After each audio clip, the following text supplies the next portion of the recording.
and welcome to our tutorial introducing hardware-aware model-based software development to speed up embedded designs. My name is Irina, and I am a software engineer for the model-based design team at NXP. And today I am here with Mauro. Mauro, do you want to introduce yourself? Sure, Irina. Hello, everybody, and welcome to our tutorial. My name is Mauro, and I am an application engineer at the Martworks, focusing on design automation and code generation. Let's see what we will go through today. So we will talk about the typical and the model-based design workflows for embedded applications development, focusing in the second part of our presentation on the NXP's model-based design toolbox, covering its main features and functionalities and demonstrating the application's development steps using such a tool on a specific application. After we design and implement such an application, Mauro will walk us through the next steps, represented by verification and validation. Eventually, our tutorial will showcase the manner of deploying validated applications on hardware and methods of visualizing data on the embedded target. Let us answer the following question first. How can we create embedded designs? For a start, we need some hardware, like a microcontroller, which communicates within a larger system via its peripherals as the imposed design behavior specifies. So next, we need to software implement the system behavior. For this, we could use hardware-optimized device drivers to simplify access to the hardware and the process of reading tons of documentation to find the suitable registers to read and set. Moreover, different layers of software abstraction can be used, like middleware and libraries that implement specific functionalities, thus enhancing the driver's code optimization and reusability. On top of these, applications can be developed by writing the C code algorithm and integrating it with specific hardware function calls. The NXP ecosystem provides both the hardware and the software optimized for its microcontrollers, together with documentation and reference designs, reducing thus the complexity of the application's development process. Moreover, NXP provides the ecosystem where the programming is done, the IDE, integrating build tools for compiling C code into a running on target file, and debugger tools where features such as registers view allow application monitoring at each step of the process. We talked about bypassing the hardware documentation by using device drivers. However, we still need to get familiar with API drivers documentation. To also reduce this process, NXP provides IDE integrated configuration tools, allowing setting and initializing the drivers used inside the design in a graphical manner, while also generating corresponding C code function calls based on the selections. Settings can be made from drop-down menus, which can be hovered to display details, so all the useful documentation is already integrated by the tool. Similarly, pins can be routed and initialized to be used by different peripherals, while clock settings enablement and routing are available as well. So, using the NXP ecosystem, applications can be developed without leaving the IDE, since it integrates all the hardware-optimized software and tools for fast prototyping embedded designs. After the application is deployed on target, besides the classical debugger, NXP provides a real-time debugging data visualization tool that allows writing and reading variables, registers, memory locations, and monitoring desired signals on the embedded target, both in an oscilloscope-like display or in text form. Moreover, such a tool can be also used to build quick demos by tuning parameters and designing intuitive user interfaces with the power of HTML5. This tool is called FreeMaster, and it ensures a bidirectional communication with the embedded system. We will present a detailed manner of using it later during this presentation. So, using NXP ecosystem, embedded systems can be designed by writing C code, which can be prototyped on the target, tested, validated, and then deployed as a final solution. This iterative flow from idea to application becomes easy to handle since all the hardware-dedicated tools are available in one place. Yet, since the testing part is coming when the application is already running on the target, this sequential flow does not necessarily provide intuitive details on possible issues that may appear, which could be either algorithm or hardware related. The debugging is powerful under these kind of situations. However, is there a way to improve this? The answer to this question is provided by a paradigm which started to get traction in the last decade in the automotive domain called model-based design.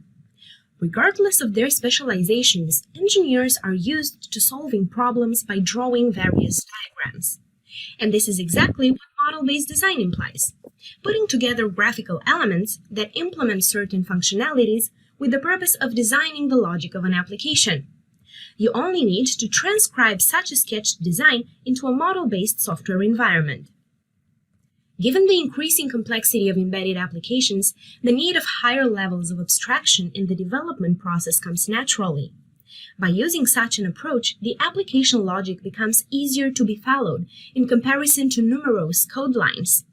Moreover, by replacing C code writing with drawing diagrams, the reusability of the design and the robustness against coding errors is increased. A model-based software environment is provided by MathWorks, offering MATLAB, which incorporates all the math you could think of under different routines used for programming, and Simulink, a MATLAB-based graphical programming environment. In Simulink, functionalities are implemented by customizable blocks, which range from mathematical operations to physical system models, allowing features like data analysis, state machines logic modeling, and so on. The ecosystem offers also a wide range of example designs for multiple domain applications. Moreover, additional tools and functionalities allow continuous verification and validation at each development step, thus increasing the design reliability. Verification can be performed starting from the requirements definition phase. Simple models can be designed and simulated for validating the algorithm high-level behavior. After that, functionalities and subsystems of the design can be modeled at a more detailed level and simulated independently. Based on the design, code can also be generated in accordance to desired hardware from a variety of supported options. And eventually, the designed models and subsystems can be integrated within larger ones. Therefore, with this new approach, the programming becomes centered around models. Hence, the embedded designs flow becomes application-centric in comparison to the common approach already introduced. Then, code can be generated from the model and integrated with necessary hardware-specific software. But to make this integration, we need one more thing besides the Simulink ecosystem: the specific target support to be able to use, customize, and download algorithms on specific hardware. And this is where the NXP's model-based design toolbox comes into the picture. With all its functionalities, it helps Simulink users to run embedded applications on NXP microcontrollers by integrating and linking target-specific software to Simulink applications, enabling the cross-compilation of Simulink-generated code and its download to the microcontroller. Now, the idea-to-application flow changes as well, since functionalities can be tested and integrated at each phase of the development. You can isolate the algorithm from the hardware and validate it through simulation. This brings into discussion a reduced time to market and also an increased degree of reusability of designs across hardware platforms. Let us now see some of the model-based design toolbox features to get a clearer view on how Simulink algorithms can be made hardware-aware. NXP's model-based design toolbox represents a collection of drivers, libraries, and tools that allows embedded system design, including all the sources necessary to generate and download code on NXP-specific platforms directly from Simulink. The toolbox also provides a library of custom blocks that implement MCU peripheral functionalities, providing also applications examples and documentation. In the case of the NXP S32K family of microprocessors, the MBDT cover most of the peripherals, core, and system functions as highlighted in red. Together with this, we offer support for multiple configuration and simulation modes, processors, additional hardware devices used for specific applications, and tools. Let us now take them separately. The blocks provided by the MBDT are integrated within the Simulink library and cover communication, current system, I/O reading and writing, and motor control peripherals. Each of the supported peripherals comes with a customizable configuration block that allows peripheral initialization with user-made settings directly from the Simulink block mask. Blocks that implement action functions, which can be used to control MCU peripherals, like start an ADC conversion, and also an interrupt service routine block that allows the enablement of interrupt events, triggering the execution of a user-implementable action when the event occurs. The configuration of the entire application for a specific microcontroller is made with the help of the model config block, which provides options like the selection of the processor, the system clock frequency, as well as options for the compiler and the target memory where the executable file is downloaded, and of the download method, which can be enabled using the bootloader tool integrated inside the toolbox, or the OpenSDA interface, which enables basic serial communication via the USB. To enhance the user experience with motor control applications, the toolbox integrates the NXP Automotive Math and Model Control Library that grants access to optimized routines for arithmetical computations and general functions like PI controllers, digital filters, or more advanced functionalities, all in a set of Simulink blocks.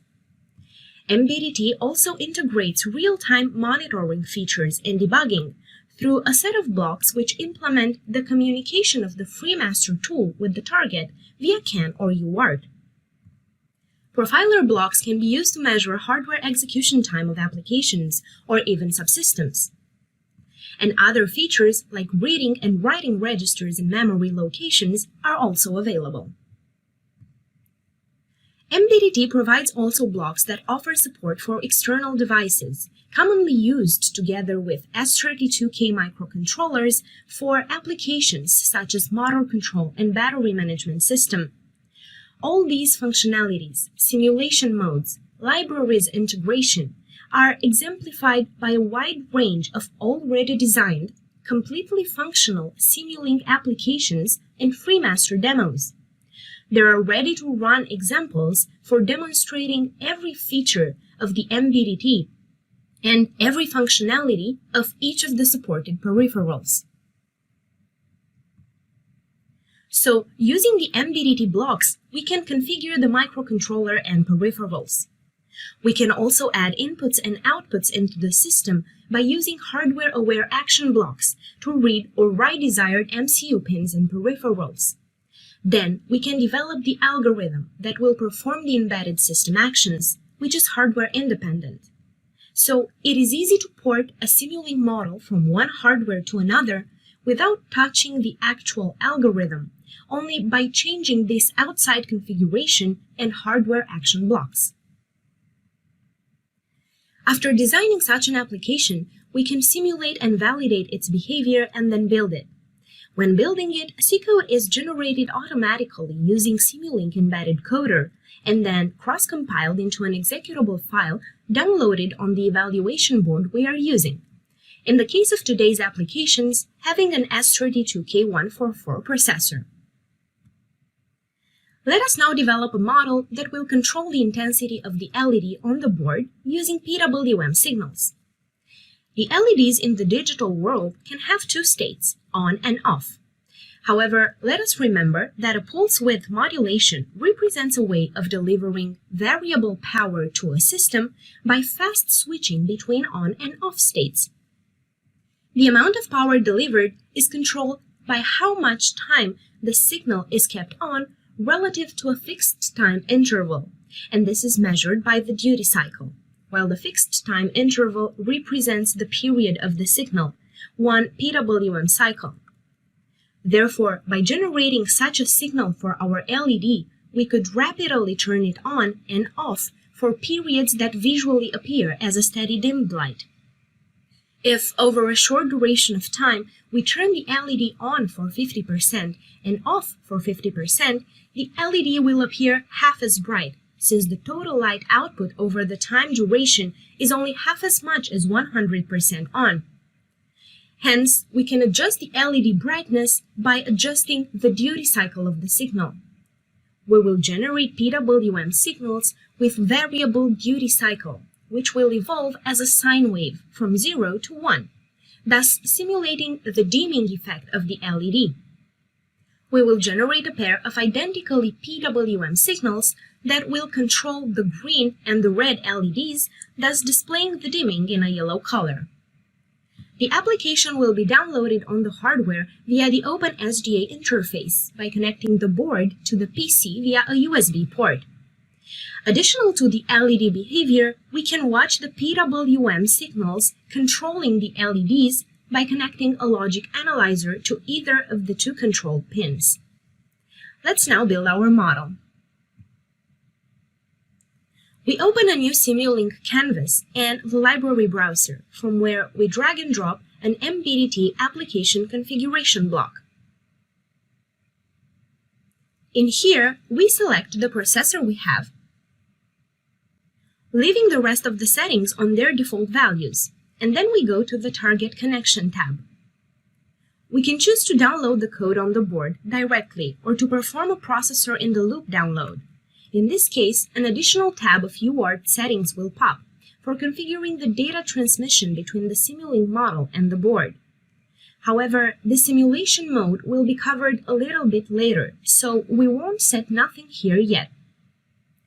For performing the duty cycle computation, which evolves as a sine wave, we will use one of the automotive math and motor control sine blocks, which computes the sine value of the input, which represents a 16-bit number that contains an angle in radians.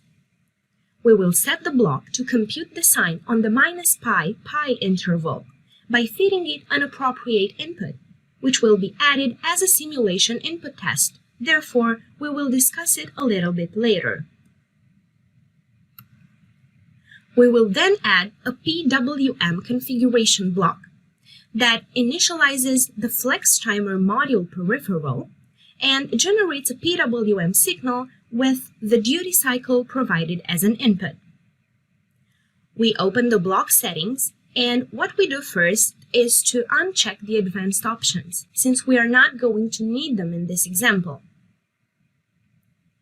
Now, we go and select the flex timer module hardware instance and choose to generate edge-aligned signals from the available options.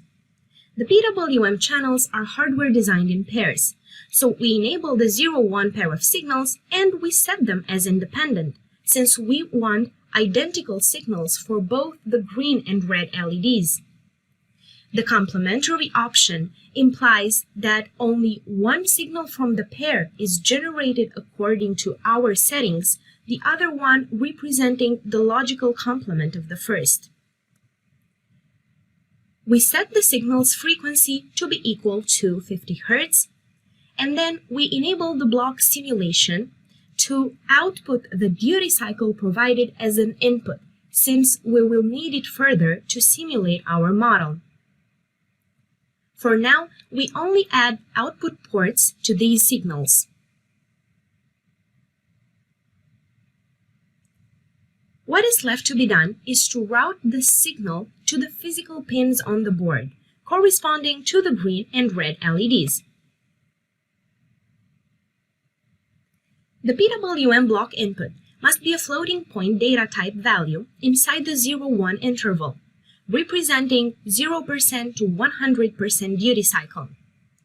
We can use the automotive math and motor control library also for data type conversions to convert the sign block output to floating point data type. Since the sign from -pi to pi will return a wave oscillating from -1 to 1 centered in 0, as we will input data to this block, we further need to process our sine wave by scaling its amplitude by 2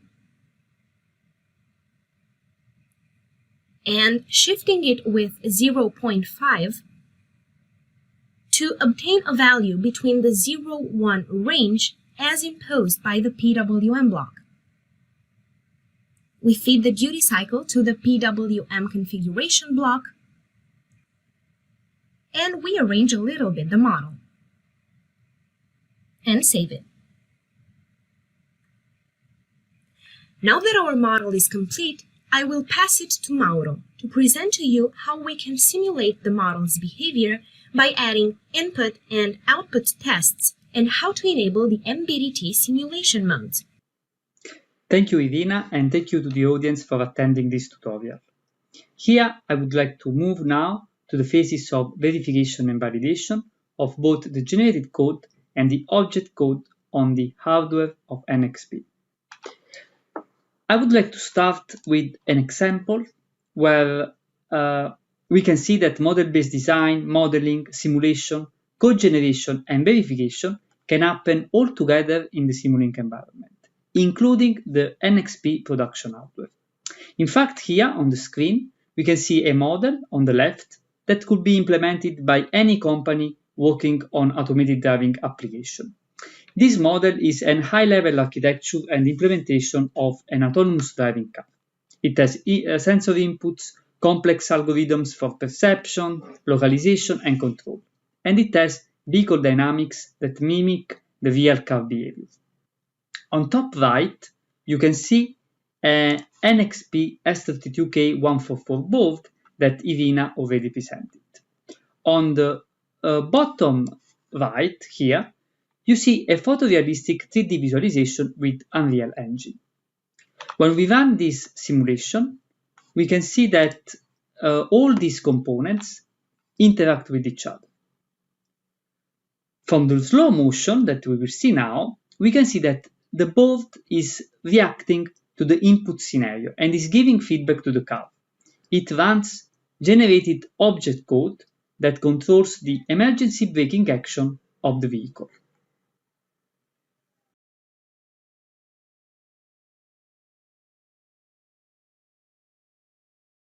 In general, model-based design encompasses the following phases. First of all, we have idea incubation, where we can use modeling and simulation in order to implement quickly our ideas, test them, and then refine those ideas with a model that can be later on reused. This model indeed can be reused to automatically generate code, and then we can also perform verification via software in the loop.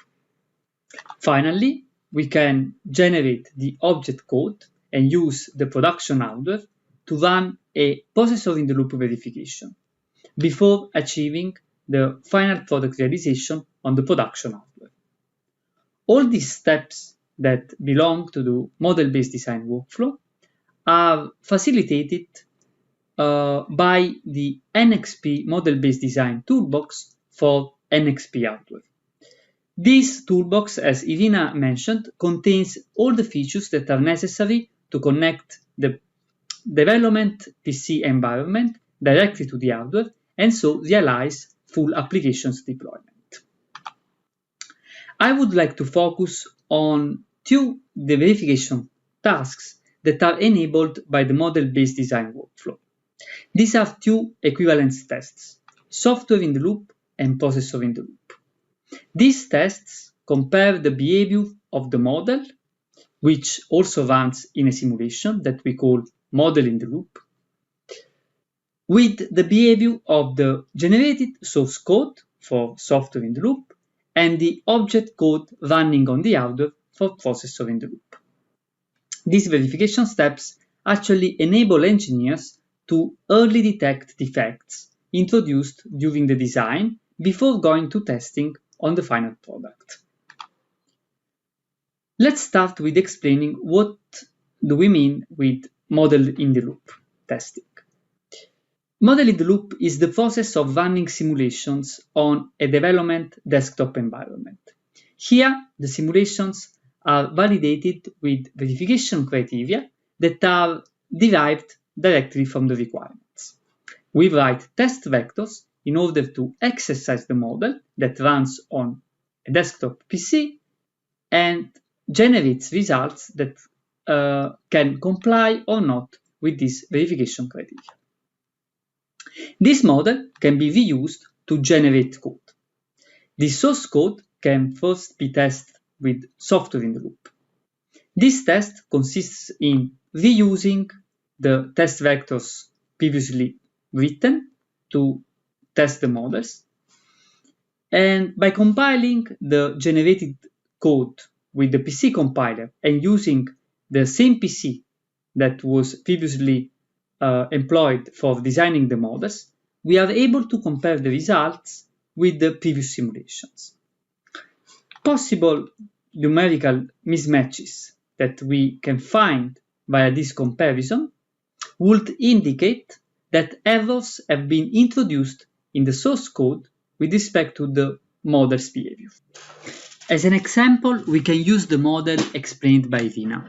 This model contains hardware-aware blocks that generate optimal code for the NXP S32K144. We can first generate a test harness with test inputs and PWM simulation blocks in order to test the model and the generated code with the model-in-the-loop, software-in-the-loop equivalence test. The inputs are produced by a state machine that generates values that are arguments of the sign used to generate the PWM signals in the model under test. Going to the Simulink environment, we can open the SeedPill Manager app and we run an automated verification. We can choose to save all the data from this verification test, and so then we can just run this verification. This will actually run two simulations. The first is model in the loop and the second is software in the loop. As we can see, this gets highlighted on the model under test. When the second simulation ends, the results of model in the loop and software in the loop are compared. And we can see the results in the Simulink data inspector. Both the code and the model here show identical behavior. So in this case, the equivalence test is passed.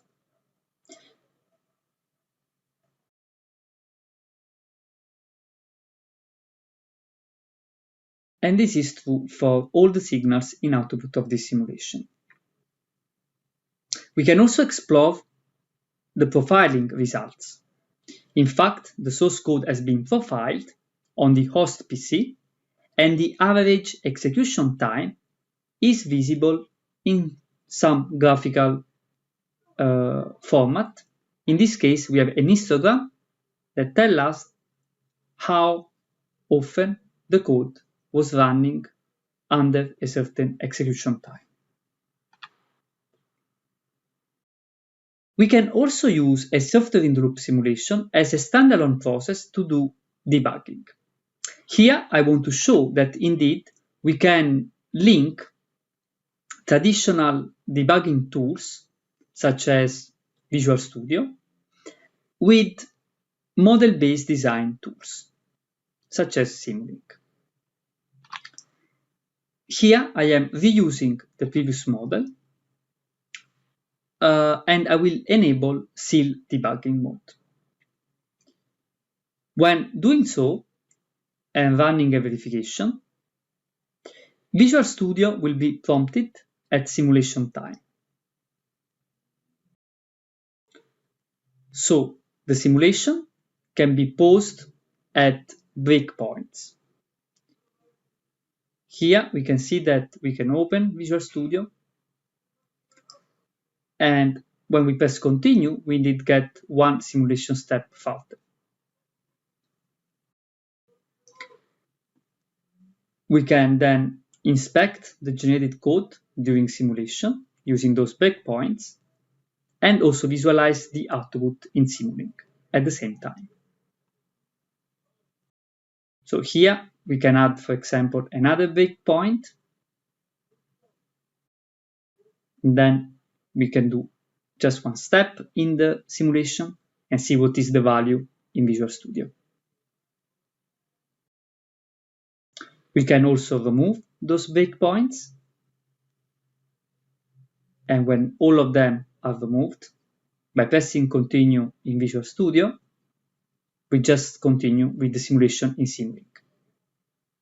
And the outputs are again visible in the Simulink data inspector. Similar to software in the loop, we can do another useful equivalence test, this time to debug object code running on the production hardware.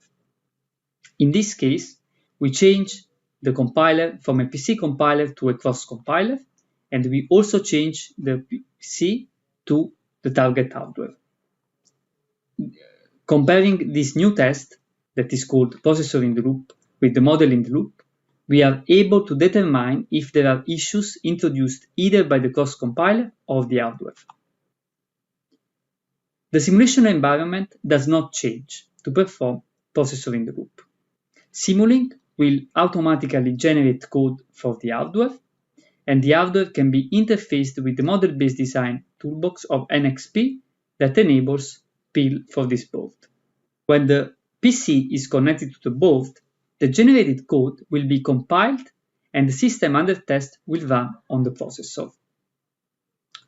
Simulink will communicate inputs to the processor, and the output will be communicated back to Simulink for recording and analysis.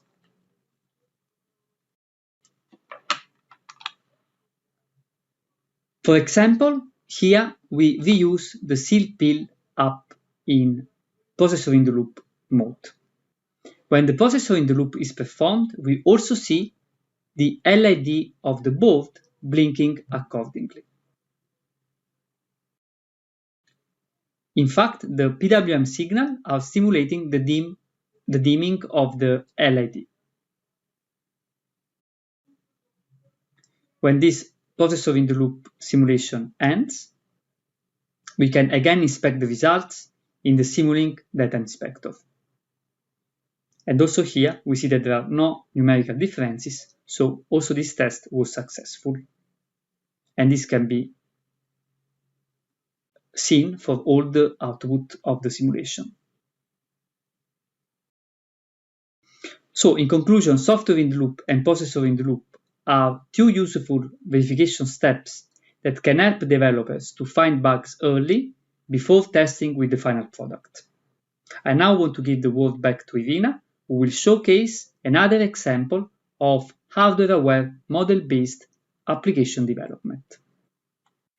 Now that the model was validated, it is time to deploy the application as a final solution.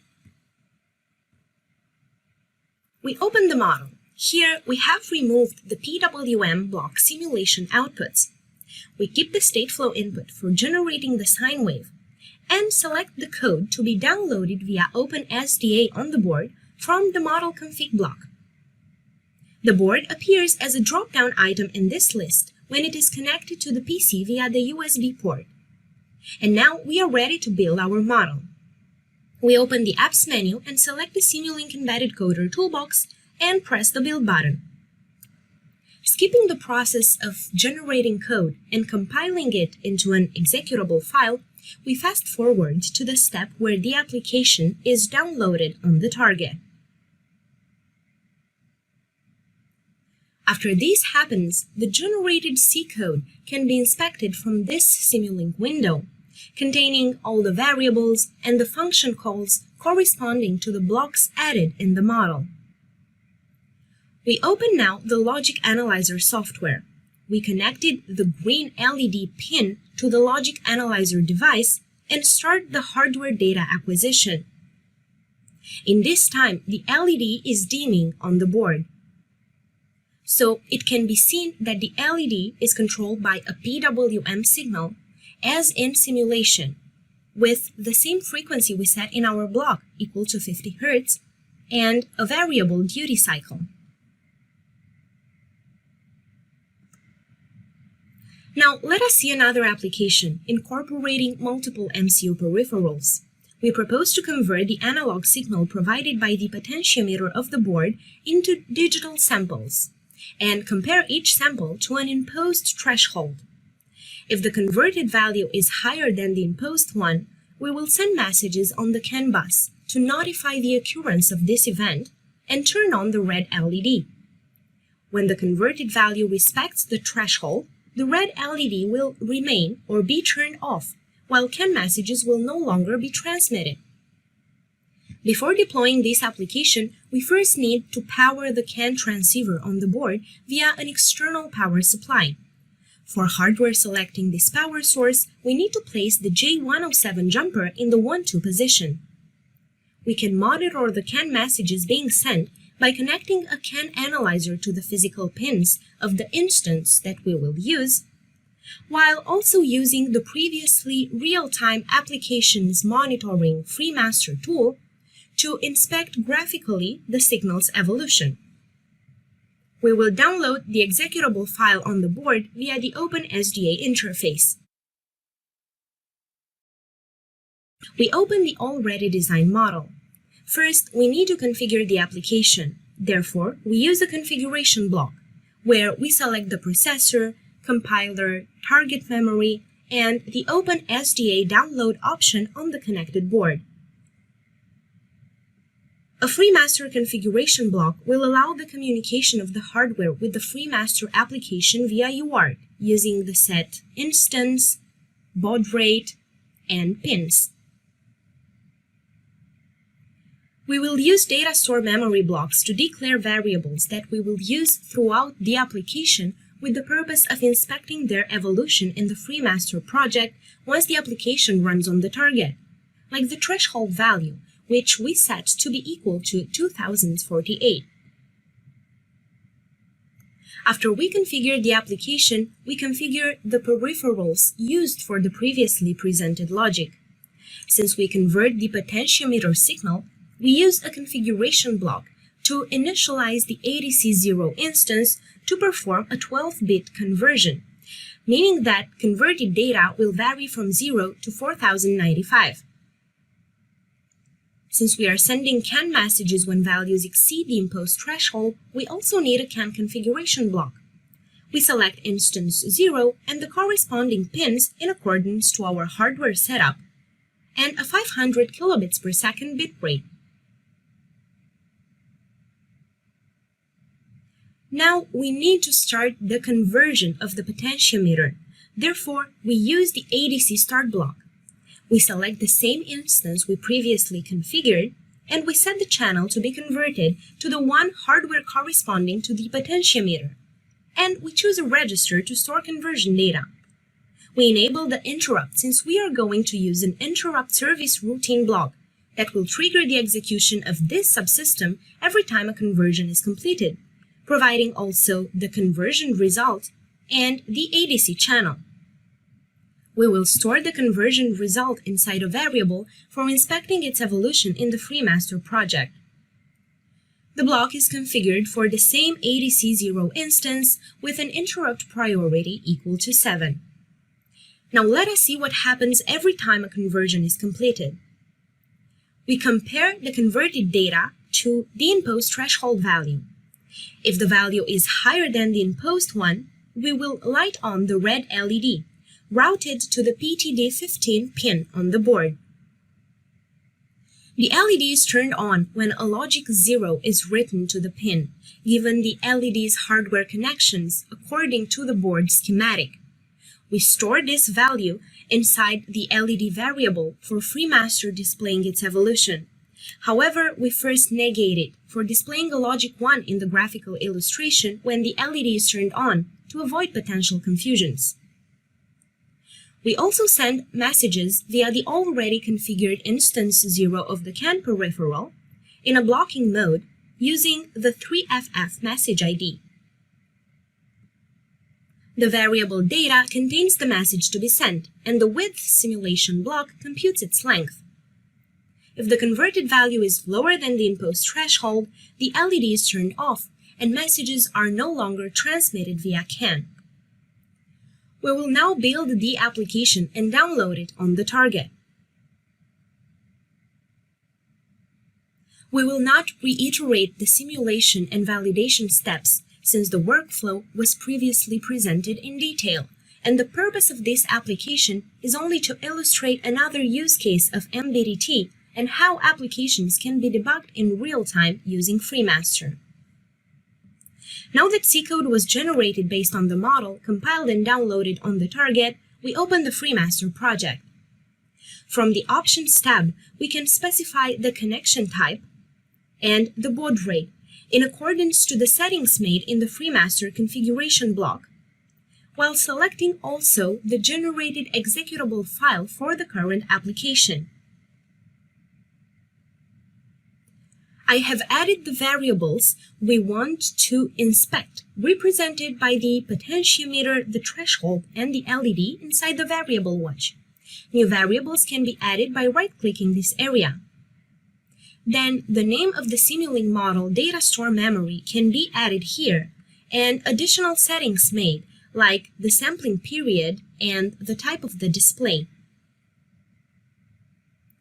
By right-clicking this area, you can also add graphical elements for data inspection, like the oscilloscope I have added here. We will press now the Go button to connect to the hardware. The first graphic illustrates the threshold value in black and the potentiometer value in blue, while the second one is reserved for the LED variable evolution. Currently, the LED is in 0 logic, therefore off, and now the potentiometer converted value equal to 0. We increase the value by turning the potentiometer, and when the threshold is reached, the LED is turned on. For a value that respects the imposed threshold, the LED is turned back off. Also, when the threshold limit is overreached, CAN messages are being sent on the CAN bus. The CAN messages stop when the value respects again the imposed upper limit. Therefore, this application illustrates a use case somehow common for automotive applications and scenarios. Monitor some data and alert the user when certain parameters exceed their normal operational ranges. For example, monitor a car's water temperature via a sensor and send an overheating event to the dashboard when its temperature becomes larger than imposed limits.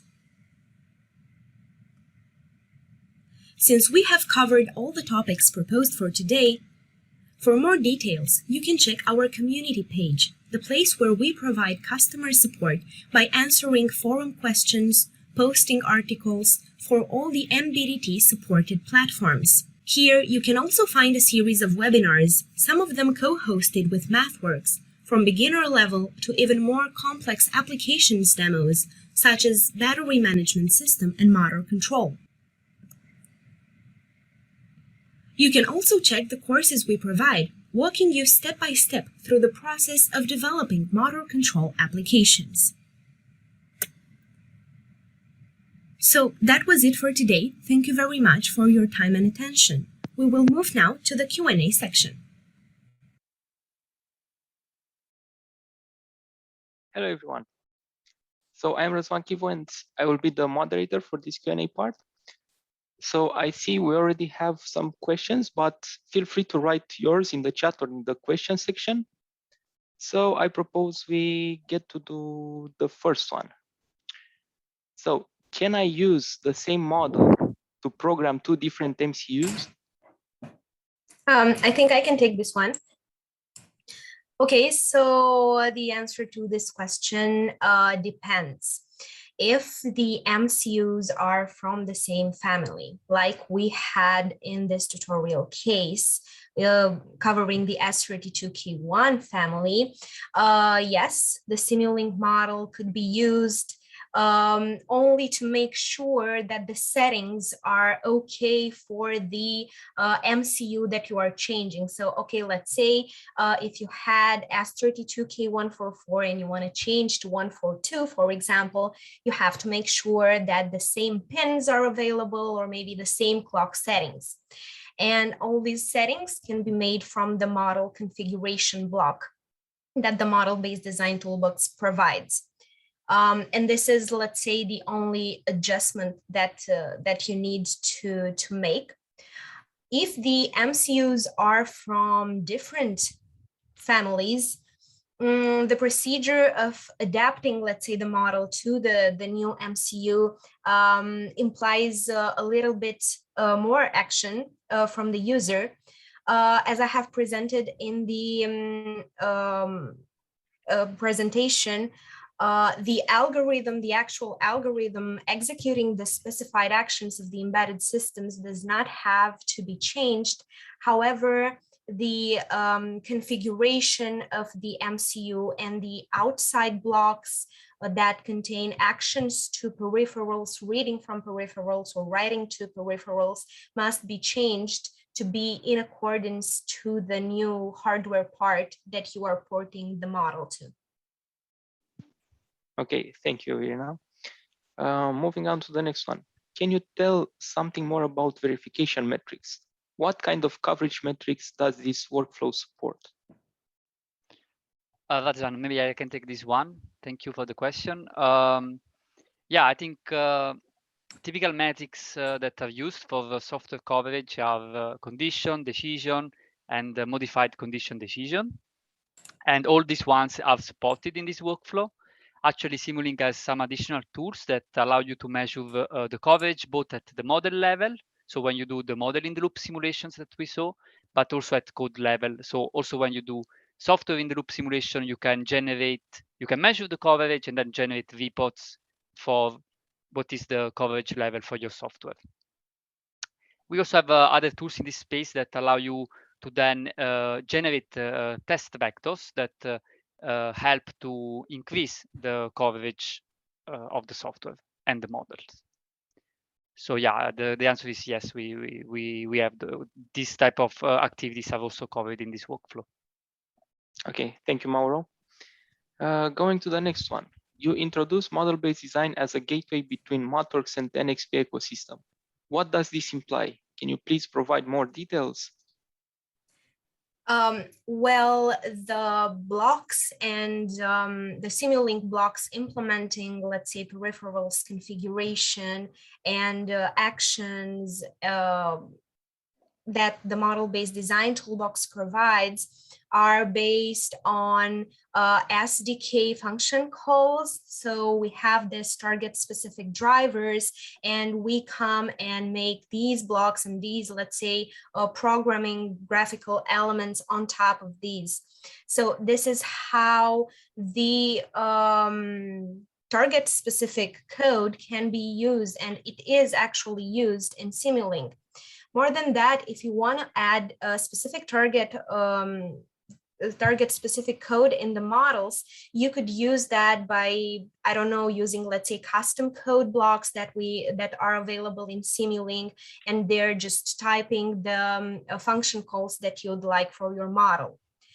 In a dual manner, the generated code from the Simulink models can be integrated inside an IDE, and the development can be continued from there. Like the code can be debugged or optimized or even integrated with other projects you may have written already in an IDE. So that's how model-based design, let's say, interfaces and combines the features of these two ecosystems. Okay, thank you, Irina. And it seems this is our final question. Is processor in the loop a real-time test? Yeah, so processor in the loop has been designed as a non-real-time code verification procedure that co-simulates with Simulink. So the scheduling of the PIL component is determined by Simulink, And this creates a very deterministic test environment. The idea is to do a numerical comparison between the model in the loop and the, let's say, processor in the loop, so the test with the object code on the hardware. And then if you need to do some real-time testing, well, we have solutions specific for that, but it's not the purpose of processor in the loop. Processor in the loop is for the numerical equivalence test. Okay, thank you, Mauro, again, and thank you everyone for attending. It seems we are out of questions, but feel free to contact us in any way. If you have further, let's say, ideas, and you are not sure if you can implement them with Simulink or with our toolbox. And yeah, I think we can wrap it up. So thank you, Mauro, Irina, and Christian for this, let's say, tutorial. And hope to see you again soon. Thank you for attending. Have a great day. Bye. Have a great day. Bye-bye. Bye.